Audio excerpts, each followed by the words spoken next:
Hello everyone, welcome to WelcomeTech channel. My name is Elizaveta. On this channel we are sharing with you guys all the important information that you need to know about Global Talent Visa, and today we will be talking about the myth about the Global Talent Visa. We already have a part 1 of this video. If you're interested, please watch. This video contains really a lot of useful information, especially if you're preparing a Global Talent application yourself. But today we will be talking about like kind of a continuation. We will talk about more myths that people think are true.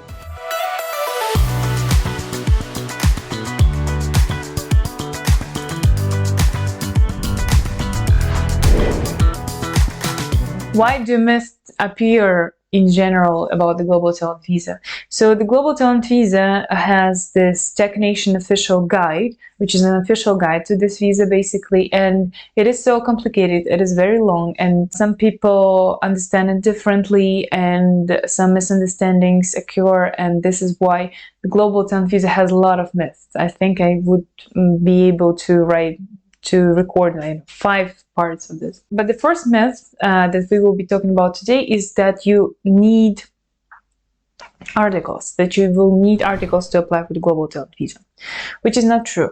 First things first, it is important to understand that why are we even talking about articles? There are 4 criteria, which are innovation, recognition of your work outside your main job, which are articles, and many more things like mentorship, public speaking, GitHub open source contributions, and so on.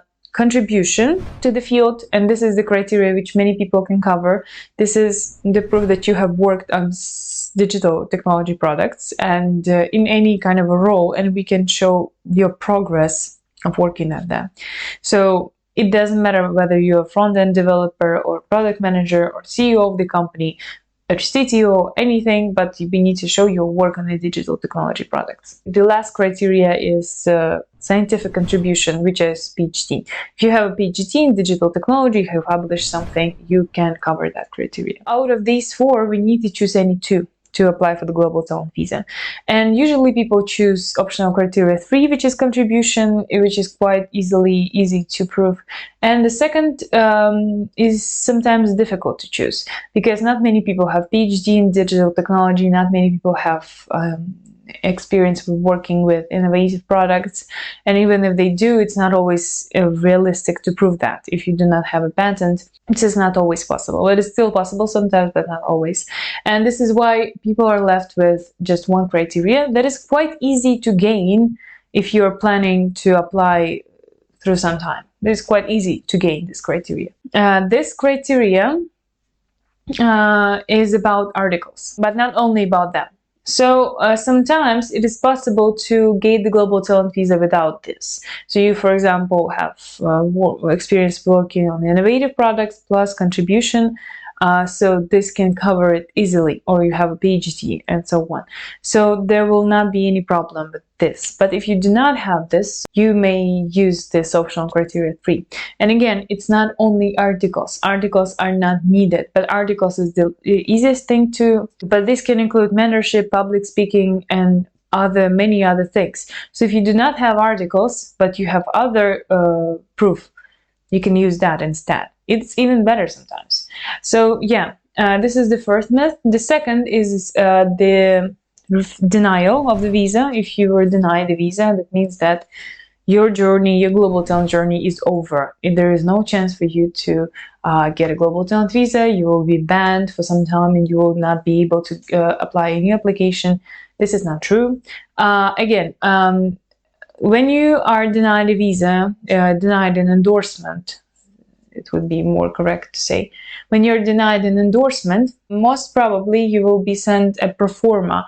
This is the technician's officer comments on your case. And usually it includes a lot of useful information. I think 85% of cases that get denied a visa, denied an endorsement, they are possible to remake. They are possible to make better.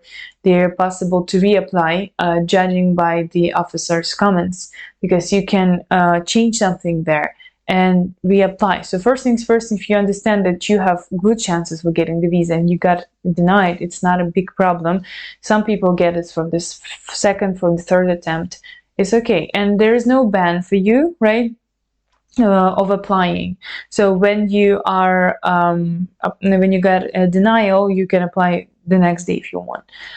But if you are waiting for the appeal, right? If you have made an appeal, if you're waiting for that, it's better not to. It's better not to apply a new application while you're waiting for the appeal.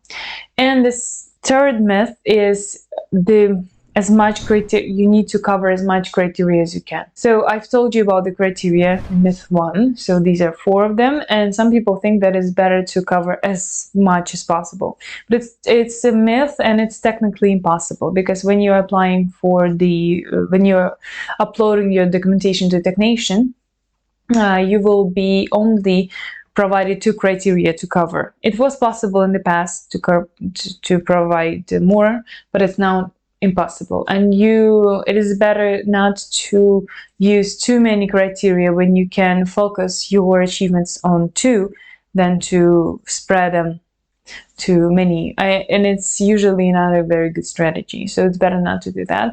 It's better only focus on 2 criteria. If you have some evidence that can be used to the 3rd criteria, sometimes it happens, you can just add it to CV or your personal statement. You can add it to evidence, but as a part of a different criteria, because, for example, if you've worked on an innovative product, you can include it as a contribution, and so on. So it's better to focus just on 2. It's a thing about the US visas, right? For example, like EB1A, EB2, and AW, when you can, it's better to cover as much as you can, as many criteria as you can. But in the case of the global talent visa, it's not so. So I hope you like this video, and if you're interested in global talent visa consultation, please contact us with the contact information here. I will be happy to assist you and to help you understand your strategy on getting global talent visa and helping you to plan your route. Thank you so much. If you have any questions, please ask, and goodbye.